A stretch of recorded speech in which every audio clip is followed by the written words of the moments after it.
Hello, hello, everyone. It is Kenyon here. It is Basketball Rewind. I am here joined by Beyond and Coach Roach for another week to talk to you about the Raptors and the NBA at large because we're getting to that point in the season. So, today we're going to do a quick recap of the Raptors a week. It wasn't great. Uh, we're not going to do good, bad, and ugly, but we'll just, go through, what the record was this week. I think as I am looking at it right now, we lost to the Nuggets on Monday. We played against the Pistons, lost to them too. They got Wingstop that day. And we played twice against the Orlando Magic as of today. We lost to them twice. I know some people said, and we're hopeful that they could split the difference. We can't control games. So that's how the week went. It was 0-4. And, you look at the week ahead.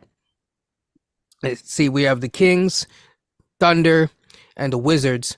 And the Wizards and the Thunder are on a back-to-back with the Wizards at the tail end of that. Do you see a win this week? I guess the Wizards. That's about it, Coach. Nope. Even though I Well, don't. No, that's all, I just, folks. No, I'm just that's kidding. all, folks. It's getting rough. I mean, when you lost to Detroit, what, 12, 15 points? Ah, yes, I'm glad you brought that up. Everyone had jokes about the I team, huh? know we all had jokes. I always said though, individually they have a fair amount of talent. Just collectively, they're just not there yet. They're not more So, than the sum of the parts yet, but we will well, see. with the Wizards though, I mean, we were down by like 20 to these guys first of the year. It took Siak with a Herculean effort It's to ridiculous. bring us back from the abyss from that game. So yeah, no, I just think this team has cashed in. They punched their ticket for till the end of the year, and it's. I mean, there's been some circumstances have come up that's been Mhm. tough, quite frankly, with injuries and personal reasons for some of the guys on the team. But they're very tough to watch right now, quite frankly. I mean, I'll say even with that, we were still having trouble controlling games and stuff like that. So I obviously yes, our record would probably be better with us being fully healthy and stuff like that. How much better? I think that's the debate. Now, for those Raptor fans out there who are saying that because I'm saying anything negative about the team, that I'm not a fan, I don't know what to tell you. Got to watch the product and see what you're saying. I'm living in reality here. We're not good. That's the thing, right? Like we're just not good, and like, why are we trying to kind of sugarcoat this, man? No, and to be honest, the only way that you get better is to be honest about it. It's like the 12-step program. Admit you have a Right, problem. exactly. You know Like what I mean? it's so true though, but that's exactly where we're at. Like that's what we're talking about, man. Like why sugarcoat this, man? This is some ugly stuff that we're dealing with here. Yeah, I think what we're summing up is, and this is for Raptor fans too, is that no game should be taken for granted that we should win. no, no. There were times Right? when you Like, could have scheduled wins with this team, yeah, over the past couple years. This year and moving forward until proven otherwise, I don't see right, a scheduled win. Maybe not a scheduled loss, although it's adding up that way. But right. the wins tough to come by. But again, as I've been saying, I am still optimistic, and I think in the future the future is still bright in terms of the long term future. But it might just take time to get there. So, one final thing, I guess Grady's one of the major prospects that's still left on the team. I'm not going to talk about Kelly because he's not a prospect, so we'll talk about Grady because we didn't make any other trades during the draft, so we have no other prospects to talk about. Of course, there is Obaji. Yes, I think. I guess we could talk about Obaji. Obaji was okay this week, but to focus on Grady, I think he's been put in situations that are challenging to him. I think you're seeing him kind of fight through those. I think that's good. So people don't freak out. This is why you stay even keeled. At the end of the day, these are good reps and good experience for him. He's I don't even think in Kansas he was a number one option necessarily at times on the court. Um, and so he's drawing attention and he is getting to the hoop. He is finding ways still to contribute. He is still doing the little things king type of stuff, and he is still playing well enough to put himself on the floor. But again, it's not every single night is going to be 18 points on 11 shots, right? It's just how it is, and I think that that's okay. Anything else that either of you, whether coach or beyond, that you guys want to add to this week's recap? Not really. I mean, overall, I thought a little rough tonight, maybe, but I thought overall IQ's looked really good. Pretty much post All Star break. I just want to give a shout out to him. I agree. I still feel there's things that he needs to work on, and they're not impossible things to work on. Finishing, and obviously, adding more variety to his dribbling, I think would help. And it would help him to get to certain spots, and it would also probably help him to have more time to finish. The timing is everything, because once you can get into space quickly enough, no pun intended there, it helps a lot. Coach? Yeah, with you were talking about Grady, I know his last 10 games, if I'm looking at this, I think he's had about 33% from three over the last 10 games. But mind you, a lot has changed. He is more of a focal point for this team on offense, and defenses are paying more attention to him because it's easier to do when Scotty's not on the floor or RJ's not on the floor. Even a guy like Pirtle, who's a decent passer out of the post, and you could set big screens. He's probably our best screen setter on this team. That helped Grady get open for his movement shooting or even spot up shooting. So I think this is good for Grady, what's been going on the last 10 games, like for his own development. And I think next year people are going to see a guy who's going to be contributing right away on this team. Absolutely, I agree. So to move on to the next topic, we're going to just talk about the standings. We're going to talk about the standings in two ways. Because we're Raptors fans. So, isn't it great time? To be honest, I actually don't mind this, but it is interesting because you're seeing who's really truly in it for the true fandom and who's not around. Because you're noticing certain people, aren't really around as much. Sometimes that can be a nice thing. Sometimes it's not a nice thing. Yeah, boy, we're definitely trimming the fat, boy, right now. Let me tell you. So right now, I'm just gonna go 1 through 8 for both conferences really quickly, and then we can kind of more so focus on the play-in more than anything in each conference. It's Although I think the Western Conference is more interesting from that standpoint. So the Thunder currently hold the top seeded record. The Nuggets are follow, and then from there it goes the T Wolves. The 4-5 is the Clippers and the Pelicans. And man, I keep going down this list, and it is a bloodbath. Then you get the Kings, and then you obviously get the Mavericks and the Suns. So I can continue on. Of course, you're getting the one currently the matchup in the play in the 9-10 that everyone would probably want to see, which is Steph versus LeBron. So my question to you guys, and I can go through who would potentially be the as of today, if the playoffs ended today, who would be facing who. I'm curious if you guys have any matchup on the Western Conference that you're particularly interested in, whether it be in play-in or in terms of a first-round matchup. So right now, the 8th seed would be facing the Thunder, 4-5 Clippers, Pelicans, 3-6 is going to be Timberwolves and Kings, and then the Nuggets face whoever is the winner of the Mavs and the Suns. So which would you, the top one or two things that you would want to see from a first round?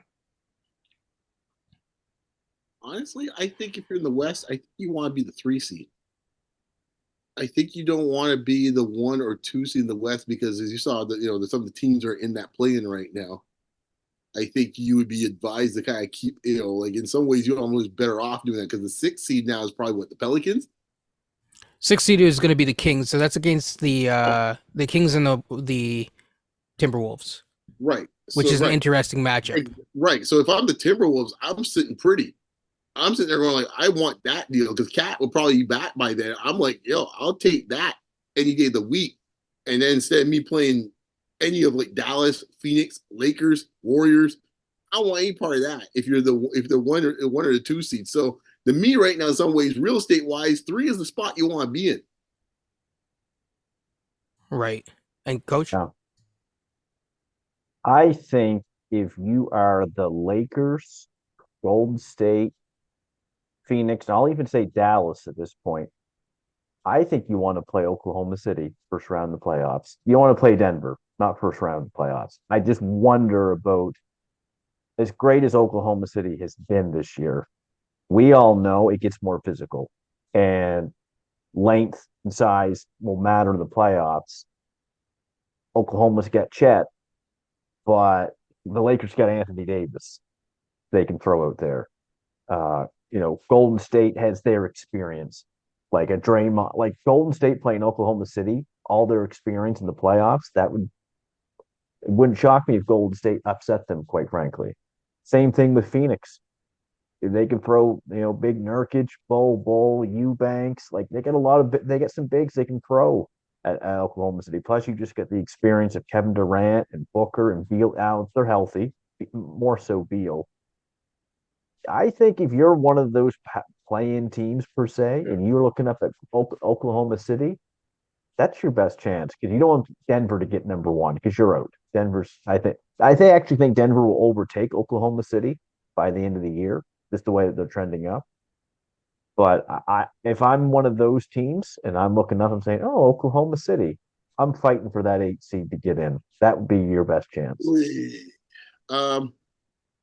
I respectfully disagree on certain matchups.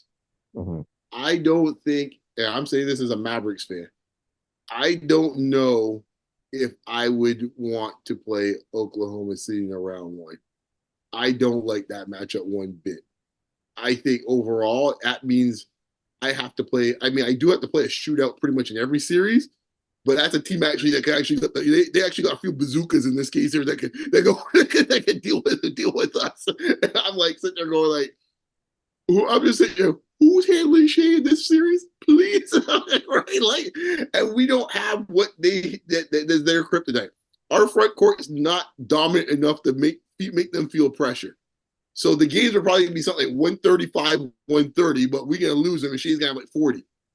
And we might lose, and Luka's probably gonna score 50, but we're gonna end up losing in 5 games, maybe 6. Like I don't like that matchup for Dallas. I think the same thing goes for Golden State. I think they got the same problems, Dallas. Built kind of the same way. I don't like that too. Steph might go off, but it ain't gonna be enough.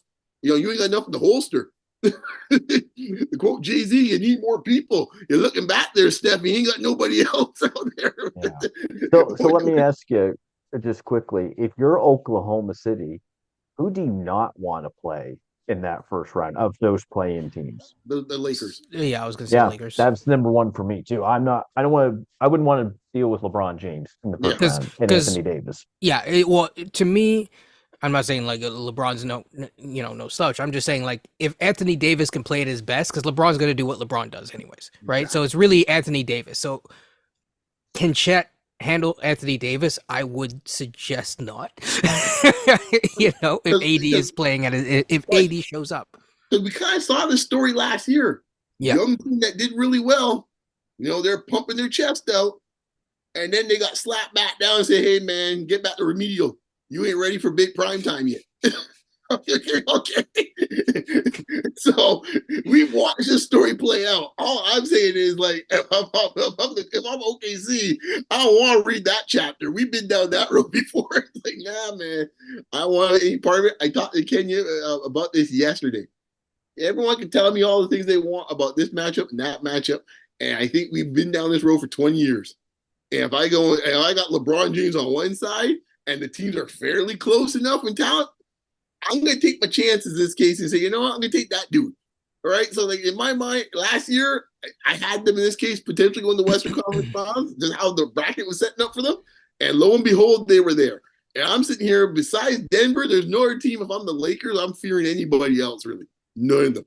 I mean, the way that I look at it is for that first round, for focusing on that Thunder matchup, if you're the Thunder, you want, and it's the Lakers, you want to basically go the Mike Tyson route. Try to knock him out as quickly as possible. You do not want a longer series because teams that are inexperienced, in my mind, the longer that you get those. You saw it with the Kings last year, where it's like you start making mistakes, Mhm. and once those teams adjust and they learn your habits, it's just okay. Well, it's on you now. The ball's in your court, but we know what we're gonna do with you. And you have the ultimate human basketball computer. Yeah. Yes. that literally you go sit there and watch the game and you go watch how he's now like the cyborg, like the Borg, if you're Star Trek fans, he's now making adjustments to your shields as the quarters are going by. And you're like, oh damn. Yeah. He just modulated. It's like, oh. Now, I'm not saying that the Lakers should would want to have long series in every single series. No, No. but I'm saying against the Thunder, yes, Yeah. definitely. And we saw it the year before, even with Memphis, it was at Memphis and Golden State, the same type of thing. Where if you watch that series, you're just looking at it, it's almost like watching a fight. You think that Memphis is winning on points, but yet you look up and say, wait a second, what's going on? This series shouldn't be here. Yes, and now to be fair, obviously Ja Morant came back and all this kind of stuff, Right. but still, right Yeah. there's an experience, frankly, a championship, experience that is there with multiple players on that team, Mhm. and so we'll see. But the Lakers have a switch. I think Yeah. that's very fair. Even if you're not the biggest LeBron fan, I think it's fair to say that they have a switch.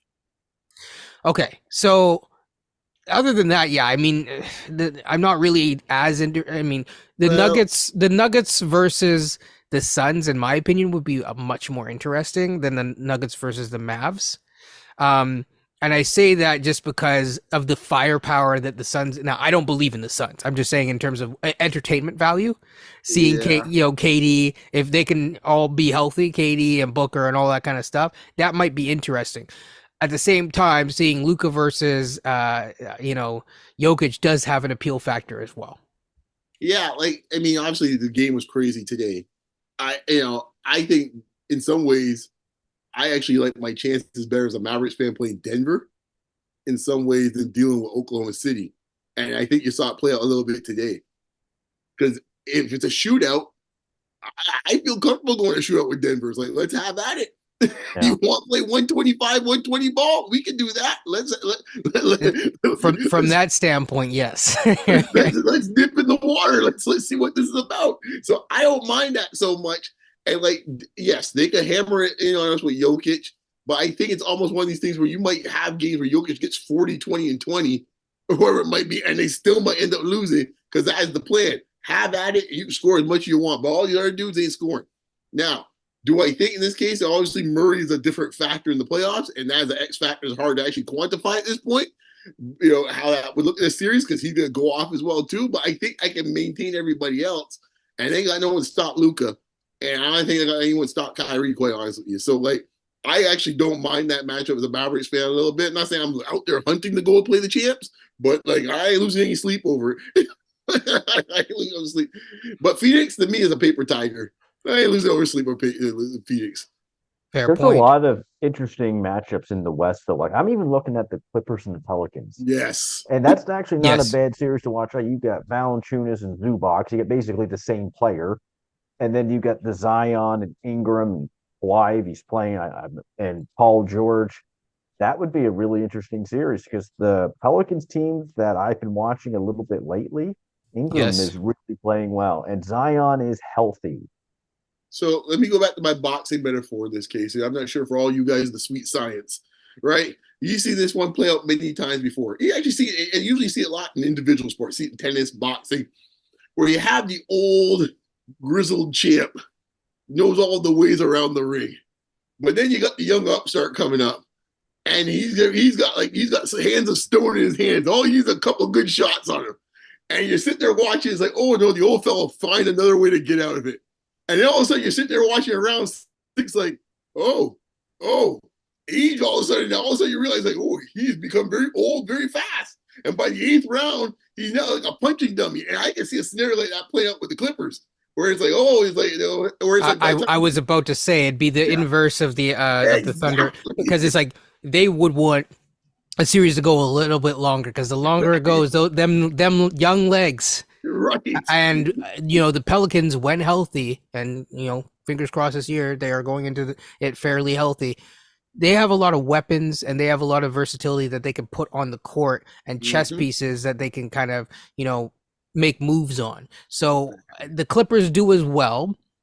But at the same time, it's like there's a certain type of style that they're kind of stuck playing because of the personnel that they have involved. Right.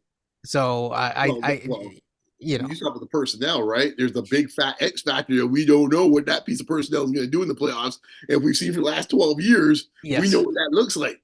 yes, yes, So, Yeah. like, right? That's the problem with them. It's like you're asking for something that we have not seen in a long time. yeah, And I'm not sure, like a team like New Orleans is a bit physical and a bit big, like and definitely athletic. Like it could get tough for him very early. yeah. They get shooting too all over the place with Ingram, with Murphy, with CJ McCollum. Herb Jones actually shooting fairly well. So is Zion. I'm looking at Pelicans are 7-3 their last 10. The Clippers are about 500. Well, In that series, who would you put Herb Jones on? hmm. There's different theories. I got there's three Okay, possibilities, obviously. you're assuming that Harden starts, so I'd put him on Yeah. Harden. You put him on Hardy, huh? Hmm. Okay. That would be the easiest one to kind of get in his kitchen. That Yeah. would be the one that, yeah. So you're not stopping. You're not stopping the cyborg, No, right? no. I'm not saying I would say you're stopping the cyborg, right? But there is a theory of like you're lengthening out the rounds. It's like, Right. okay, we'll make you work on every shot. He's gonna still score his 25 at a pretty efficient rate early in the series. But if I can get you late, and let me see also those jump shots get a little shorter. Who knows? Yeah, Right? I was more going with the idea that James Harden is an offensive initiator for them, and if you can disrupt the way that they start offense, that already makes them start to think and rethink Well, possessions. true. There is a third option you could take as well, too. Ooh, Paul George. Exactly. Ooh, Yes. playoff P's has Yes, some rough moments, and if you could get in his kitchen early too, true. you take away the left hand. It's hard to punch with only one arm. That is true. Okay, I'm going to ask the reverse question then. Who's the lucky guy that gets to guard Zion on that team? I ain't going to put Kawhi on them. I And think there's too much now, of a risk there. Just that he's so physical, right? no, yeah, not mean, not after him playing. Yeah, I mean he's past the 65 yeah, game mark at this point. Yeah, I think Zion will have yeah. a field day in that series. I think Zion, Yeah, absolutely. yeah. But I think Kawhi will go on certain things. If it's a close game Yeah, and late in the game, I think Kawhi gets the assignment. yeah. I And mean your they might guy, have Paul, on him here and there. Sorry, you were saying, Coach. yeah, and your guy beyond Trey Murphy, he could be an X factor in that series too. Very Just much the so. way Third, the way that he shoots threes, you man. better believe it. The third. The third will be draining some Hey, let me thirds, tell you something, draining some man. threes. If my man Russ starts laying off, watching on the other side of the court, the third's gonna make him pay every time. Well, that's the other X factor is like, can you? Because this happens a lot. Is can you goad Russell Westbrook to start getting into one-on-one battles? Because that is typically something that he can fall. Now, you've minimized that risk because he's coming off the bench. But there are times when he gets in it, he's like, man, I got to put it on myself. I got to go against Ricky Rubio. We've seen that a couple times. Yeah, but I'll say this about Westbrook though: he gonna be there. He will. He's He gonna does be show there. up. And I tell you, when the beard's sitting there, you can't figure out what he's doing in the second quarter, the mid second quarter. Them minutes are gonna start going like this real quick. True. Ty Lue ain't got no time for that. The Pelicans beat the Clippers the other night too, 112, Uh-huh. 104. I think Zion may have had 34 in that There you game, go. which does not shock me. Quite No, frankly, it's like who could have guarded him on the Clippers? no. I mean, yes, we know that Kawhi Leonard, in theory, should be able to because of how good he is. But Hey man, if the batteries are man, charged up on the cyborg, yeah, well, Honestly, I would that's put always him the on. I question. would put him on Ingram and play him a bit like how they did last year against how they did with him on Durant. Yeah. And take your chances Yeah, and say, okay, Zion, beat us. yeah. yeah, because that's a good question. Because Zion, if he gets into trouble somehow, just by sheer just getting tired, Yeah, or foul trouble. foul trouble and stuff like that over the course of a series. What happens? So it's a very interesting series. Okay, switching to because I don't find the East. Timberwolves. Yeah, The that's not as Timberwolves, I interesting. think. Well, I would look. I'm I'm gonna just speak. saying that series is not really as No. interesting. All I know is like there might be an argument that when we're done here, we are trying to decide with supremacy of who the best player in the West is, or essentially is who the best player in the world is. Yes. Because the Ant Man is making a case that no one's talking about right now. And let me tell you something. I think this man's gonna have a playoff series that people are gonna be sitting back scratching like, where did this come from? It's like, oh no, it was been percolating all Yeah, year. you haven't been watching. You haven't watched it. So I'm putting that flag right now, my man, the Ant Man. Yes. And keep in mind, people, consistency. He brings it every Right. single darn night. Just wait till they Moving get Towns back too. It'll be that interesting. too. That too. Moving to the east. And by the way, I heard are we getting Scotty back? That is the word came out this afternoon that Scotty's gonna be coming back potentially for the last 5 games of the season. Okay. I'll just leave it Cool. there. To be determined, to be seen later. We'll see how that plays out. Well, hey man, we're conveying the pick. Whew. So right now you have I'll just instead of going through one through whatever, I'll just name the matchup. So right now Celtics are first, running away with it, and obviously they're going to be playing the 8th seed. So that would be it looks like the winner of potentially whoever comes out of the play-in on that side of the bracket. You have to basically win 2 games. So it could be the Bulls, it could be the Hawks, it could be one of the losers of the Heat and the 76ers. Could be a lot of teams. So we'll skip that for now. But and I'll go just to go through the rest. For the 4-5 Knicks Magic. You and I actually talked about this beyond. I find that is very interesting as a series because that is a chess chess campaign all on its own. Cleveland versus the Pacers. That's very interesting as well. And like more or less the East is kind of setting itself up into tiers that these aren't really going to move as much as the West may. The West is not quite set yet. We'll just say that. And then obviously the Bucks will play the winner of the Heat or the 76ers. Okay, Beyond, you were going to say about the Celtics. Well, we talked about this yesterday. As we have, some teams may have some concerns playing the Lakers. Let me tell you something. That ain't nothing like the East. Everybody's like this. That's what everybody's doing. Everyone's doing this. Because why? Because, boy, objects appear closer than they seem. No one wants to be heading to South Beach. Let me tell you that right now. Okay? Yes. No. Those teams up top. Boston like this. Milwaukee like this.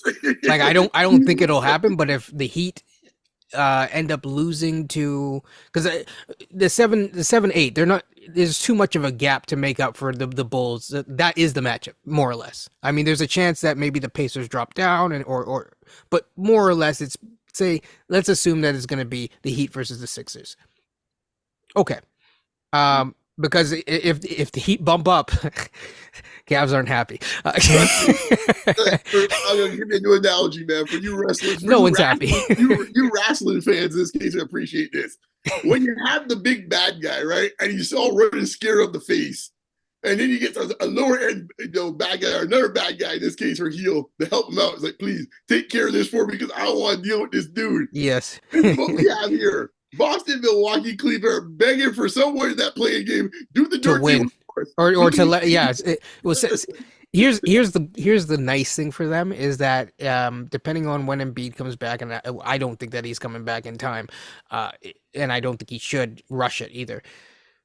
Let's just assume that the Heat play the Bucks. Okay. Now the Bucks may not be, Giannis may not be happy, but at least it's an interesting series. I think that actually that is a very interesting series. Let me tell you something, man. I mean that is a nightmare for Milwaukee. That is an absolute nightmare for Milwaukee. I mean, the way Spoelstra would exploit Damian Lillard in that series. I mean, pretty much you have to call the cops when the series is done. Okay, it'd be so bad. Okay. Yeah, and the thing is that there's not defensively. They don't have pieces in the right places in Milwaukee. They don't have a Grayson Allen anymore, right? Who are they going to put out? Jay Crowder? Okay. Look, man, they have better defensive team last year, and the man made Drew Holiday look like he's Trey Young. Okay, okay, you think he's worried about these jokers? Well, Malik Beasley is put to sleep like Jimmy Butler sitting there like, oh boy, Malik Beasley's out here after he just cooked Drew Holiday for like 30 a night. Man, that was a brilliant end. Or there was that one play we were watching it, and I remember Jimmy was just like, "No, give me the ball, Spo. Like this is going to me. This is going to me." Dropping jumpers in Holiday's face like, "This is the best you got? Really?" They tried military. His one leg is like, dude, this really? is your king. This is your king. Like, really? Dude, they want no part of that. Trust me. They're begging for like DeRozan to have like a hot streak and drop 45 in a game. Yeah. As they say, they don't want no smoke. None of these want that. Boston don't want that. We saw Boston, man. Like Tatum pretty much was having triple singles in that series. He don't want none of that. Well, yeah, I mean, but I don't. But yeah, so let's just assume they're probably going to be playing the Bucks. So can the 76ers beat the Bulls or the Hawks? Yes. Without Embiid? Yes. I think they can. Yeah. Well, I let's agree. put it this way. Their worst scenario is that they get the first play-in game against Miami and say they lose that game. And now you have one and done. Well, that's exactly how I'm seeing it play out, because I don't think that I think Miami without Embiid they're not beating Miami. Even with Embiid, I say that's a 50-50 proposition.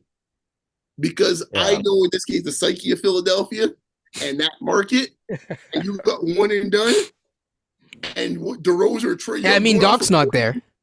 Huh? I said Doc's not there. It wasn't all Doc. No, I know it's not. All Doc. Doc's gonna be sitting back with Popper, and they're gonna find out real fast. It wasn't all Doc. It wasn't all the beard. I mean, Doc might find out this playoff. So to be honest, yeah, but Game 7. But think of Atlanta, for example. A guy like Trey Young is just feeding off the fear. There's a lot of chatter too with that market. So that is a couple years ago they played Philadelphia in that series, right? They took him out, and he was just sitting there. He couldn't wait for the Philly crowds. Like, please, boo me some more. Yeah, it's interesting. So you think that Philly can beat one of the Bulls or the Hawks? I think it's a 50-50 proposition. Okay. I wouldn't be putting money saying, "Oh, that's a guarantee Philadelphia's going to beat them." Okay, so focusing on the other two matchups, we'll say more than likely, let's just assume that the Knicks and the Magic are set. That is one heck of a meat grinder of a series. It is, and I would have the Knicks probably in 5 or 6 games. I just like their experience. Their ads have been very good. Orlando's defense is really good. Now, they only score about 110 points per game on the year. And Knicks score about 112. But I'd have to roll with the Knicks, assuming they're healthy. They get Mitchell Robinson back, and then at Hartenstein, like, they're loaded. They're about 10, 11 deep. They can throw there. Plus, they got 3-point shooting. I'm assuming Randall's coming back as well. I just like their experience way too much in this series. Not to say Orlando wouldn't give them a fight. I think they would, but I think the Knicks have too many weapons that they can use in that series. Every once in a while, you get a series where it's about pedigree. And this is one of these series that will be one of these series that test the theory about pedigree. Right? Now, what I mean by that is, on one side, you have the Knicks, who I think overall is one of the most complete teams in the East, actually, when they're all healthy. Yep, 100%. But I have my dad speaking in my ear, who's a Knicks fan, folks, in case I haven't heard before in this case here. And he, as a Knicks fan, Mr. Garden, Mr. MSG, he is not as sold as I am about his precious Knickerbockers. And I'm like, well, why not? And he's like, he ain't sold at the top of the totem pole. He's saying them dudes ain't it. And it's funny if you're from a Knicks fan that has been there since 1969 or something, or 1970, saying like, them dudes ain't it. And I'm like, this is fascinating. So we have now a theory play out. We're gonna find out how good Randall and Brunson really are, because we have a pedigree matchup. Because now you have two dudes who are top 10 picks, and this is one of these series where you're gonna find out, like, Well, they should be in theory the better players in this series, but sometimes strange things happen in series where certain young players are have the pedigree but haven't had a chance to grow or start to grow. They're, Well, to be fair, Randall is a top pick. oh, I'm not saying that, but I think we already have where Randall's limitations are. Yeah. What we don't know is like where's the sky or where's the ceiling end for like Bankero and Wagner. We don't know. Them Yeah. boys might pop off all of a sudden. Also, Bankero's a beast, and no one knows what to deal with it when you get to playoff time. That's the element we don't know about. Well, and Yeah, yeah. Sorry, coach, go for it. I think OG is very big in that series as well. Because he could be guarding Franz some, could be guarding Paolo some. If he doesn't try to do too much, and we saw with the Raptors at times, he would try to post up and think he's Zion Williamson. If he doesn't do that and he just guards and shoots like spot up threes, he's going to have a very good series. And I think that will put the Knicks in the best position to win the series. But you're right. Franz and Paulo, there's high end talent for sure. But I just think the Knicks physically, even though Orlando does match up with them well, I just think the Knicks physically will be a bit much for them. Yeah, I don't think that Tibbs will let him be that undisciplined. Because But hey, man, like even though it was prior Brunson, I get that. But we did see this with the Knicks. It's 4-5 matchup too. And it was at that time it was the Atlanta Hawks, and the pedigree rose to the top. The top True. 5, top 6 dude was better than anybody the Knicks had. And I'm just sitting here going like, we might be watching the same scenario again. I'm not saying so. I'm very bullish of the Knicks. But Yeah. if it told me a month from now, or the case would be, and we're in Game 7 all of a sudden now, and you're sitting there on Bankero's averaging like 32 at night, that wouldn't surprise me either. So one of the things about the Magic that's going to be so interesting is to watch those two young guys grow within a series. That is going to be the most like fascinating things to see those guys start to figure it out, and like the coachings, make their adjustments. That is just like, I love playoff basketball, if you can't tell. It's my favorite tie. Like I don't always have the time to watch every single team and but playoffs come, I'm watching at least 2-3 games in a night usually. Oh, I'm watching every game unless someone get blown out. Yeah. It's really rare, or it's really a series that I have no interest in. I'm watching every game. just time wise, right? Yeah, but yeah. This would be my favorite series to watch. I think Orlando and the Knicks. I think both teams are very similar. I'm just looking like the Knicks can bring off their bench Bogdanovich, Hartenstein, Hart. I'll say even Precious. Precious can help with the defense as long as he's playing within his role. I'm sure Alec I'm Burke missing too. Alec Burks as well. They got a little bit of everything. Like Beyond was saying the first of the year how this team is legit 8 or 9 deep, and now they're Even 10 Dante deep. and DiVincenzo. He probably would start for him, I would assume. Yeah. Okay, true. Yeah. So yeah. And then you get Orlando's bench too. Jonathan Isaac's playing pretty well for him this year. He's kind of having a bit of a comeback year. And is Fultz going to be healthy? Suggs in the garden. Jalen Suggs is as hyped up as he can get in the garden. Oh man, this is going to be an interesting matchup. I do think the Knicks get the edge, but there's another guy when it comes to pedigree. Suggs is showing in big games. Suggs is show up. You don't. Right? These are X factors we don't know about, right? Like Suggs is a guy who'll say he ain't gonna be fearing nothing. No, if health has been the only thing that has held him back in his career thus far, and so he brings it with the tongue out. Right, Raptors fans getting all mad. But Brunson's grill for 7 games and has his field goal percentage shoot under 40%. And he's a good defender too. That's what I'm saying. That's a possibility. I'm not saying it's gonna happen, but of all the realms of possibility, I'm doing my Doctor Strange alternate reality. That scenario can play out too. Yep. Yeah. So it's and they also do have some guys who have been in some moments, like Gary Harris, for example. So it's not all like inexperience on that team. It's going to be a very interesting matchup in terms of Cleveland and the Pacers. About the East. Who's the team if you're one of the playing teams, or even one that's I'll say from 6 downwards? And say you had to pick who's the team that you want to play on the top of the totem pole or whatever. Who's the team you want to play at the top that you think is the easiest to get? Cavs. It was the Cavs. Okay. No offense to the Cavs. I mean, I think the Cavs are a really good team. It's just, I mean, I guess you could also argue, depending on the team. I don't want to say the Celtics. It depends on the team, because again, going down. If you're at Miami, you're like, okay, I'll take but I'll take you. Mhm. But if you're someone else, you may not feel the same exact way. I would say the Cavs, even though I really like the Cavs, I think they have a little bit of everything. They got a star, they got length, they got guys who can shoot threes. But yeah, I just kind of their experience still is still a little bit of a question mark. With Milwaukee, they've been there and they've done it, even though they've had some flops, as we know. I think the Cavs backcourt length can come into question a little bit in the playoffs. That's exactly what I It's was not thinking.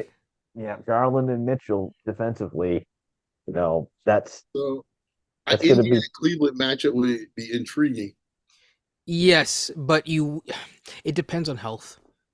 It really depends on health, because right now Indiana's already, so is Halliburton. Like, to me, I've written off Indiana for this year, because I'm like, is Halliburton, because I think he came back too early. Is Halliburton finally going to be healthy by the time playoffs come? I don't know, because I don't think he's rehabbing that stuff let's in the be best clear way. too. Miami and Philly are only half a game back of Indiana for six. Indiana could fall back to eight. They Like could. tomorrow, if Raptors Miami fans would won like it. tonight. Oh, I would I love it. think, It'd be great. I'd yeah, love to I have the think 14th Indiana's got pick. some sisters of the poor coming up lately. They're going to fatten up their schedule a little bit. So Yes. I think some distance is going to start coming between them and those other teams.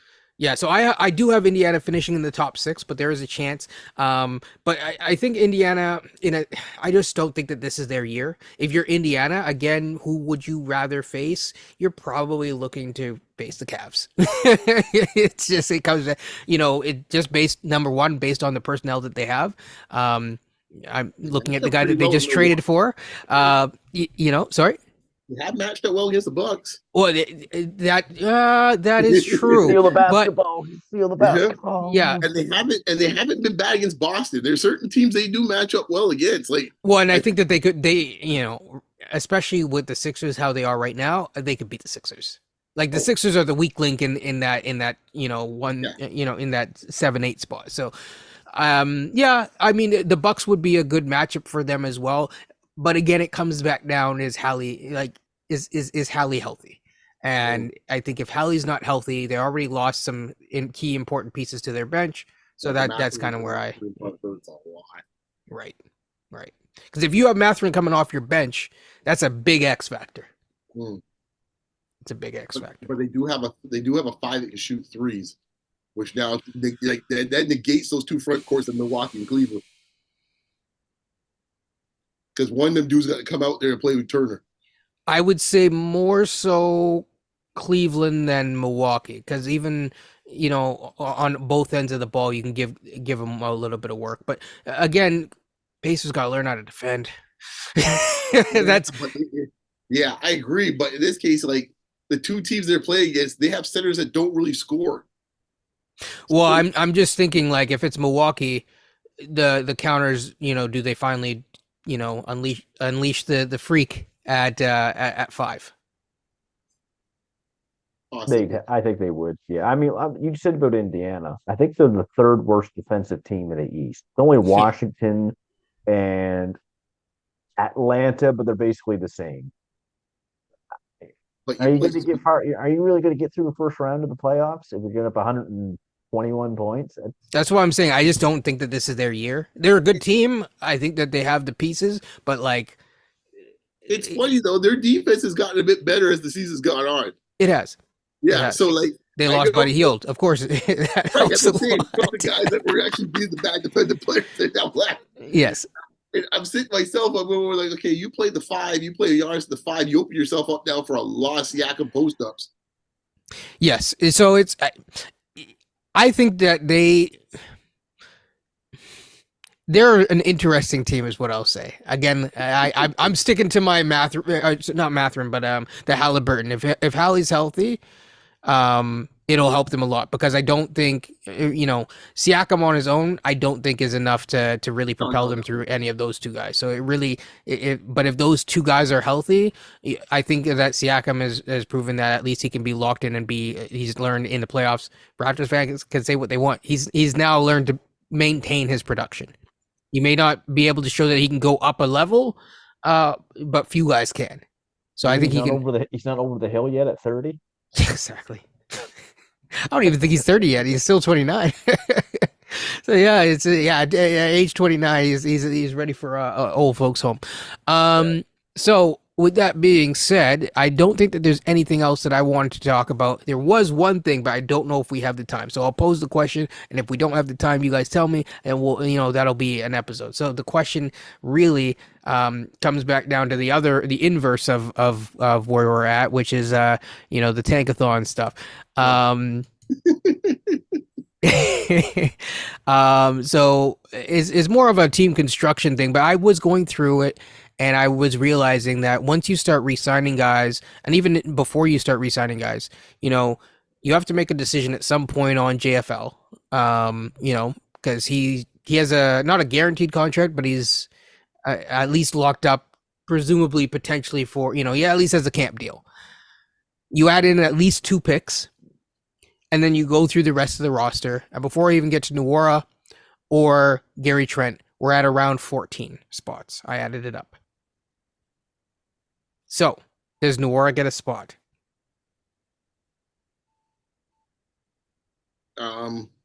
I think right now, if you're the Raptors, I think you got to make sure you have as many spots available because you need to find flexibility to get better. And if you're going to lock in guys that are going to end up being 15 guys in the rosters, like that's not good because you need to get as many guys that could be potential game changers in some form or fashion. Which And I'm not including Gary in this, by the way. no. So So, yeah. so to your plan, I wouldn't keep JFL. I like him, but if I'm trying to get as much maximum talent as possible, that you're capping your talent quotient a lot when you start signing some of these guys at Noir and JFL. Yeah, I and think unless they just completely waive Bruce Brown, which I don't see them doing, I think that they'll try to get something for him. So because that would be a waste. So if you're gonna absorb someone's salary, coming back the other way. yeah. So like and then so you need to find things, and moving off of Gary would be another person to get off the roster. So you have at least 3-4 spots to But try also, to. there's just the minutes. Like, where's Yeah, Gary getting minutes next year? Because like, if you sign him, you're playing him 25 plus minutes. exactly. Yeah. Yeah. Yeah, Coach, no. final thoughts. So yeah, I mean, with Nawara, I would let him go. Like Beyond said, I think you need some open spots, depending on what the draft, but also you need to add a couple pieces in the offseason as well. With JFL, I would consider him more of getting a spot. I just think what he did in the G League, he was the leading scorer for a bit. I think So the now you're really Raptors, down to 14 spots then. yeah, well, Garrett Temple will be gone, I'm sure, next year. Oh, I did my so we can actually go through it. So there's JFL, you have Scotty, Grady, Kelly now. You have Pirtle.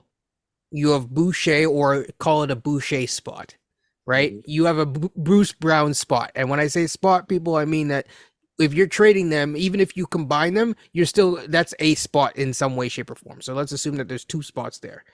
Jonte Porter is one that I factored in. I don't know if you guys factored him in, right? I factored him in that because of such a lack of size, he will probably be on the team. 9 is Ochai, Mm-hmm. right? You can call RJ, yeah? RJ, right? Quickly. And then Quickly's 11. Now you add you add 2 draft picks, and I'm probably forgetting someone. You call Pirtle, yeah, I think you did. So, yeah, I think you got everybody, yeah. So yeah, and then But the Ramsey kid ain't hanging around here, right? Like, no. And that's where that brings you, you again, that's you add in Javon, that's You have one spot left. That's why I'm saying, like, how are you adding a piece? Because you're looking into the bench. Because again, there's Jalen. Jalen's also a spot Yeah. that has been paid for. Yeah. McDaniels, though, he'll only have a year left on that deal. If they really wanted to cut with him, then they could. They can, but again, it's like that's if you're just cutting bait on that, that's just a wasted opportunity. And so yeah, so it's interesting when we'll get into that on the next episode of Basketball Rewind. Yeah, I was having such a good time talking about playoff basketball. You was good. Bring it down. I got Sorry. Hey, it's like the sandwich thing, but the reverse technique. So you start bad, and in the middle it's good. Anyways, people, it's Basketball Rewind. Like, comment, subscribe, hit the bell notification, and you'll see us on more draft stuff throughout this week. So yeah, take care, peace, stay safe.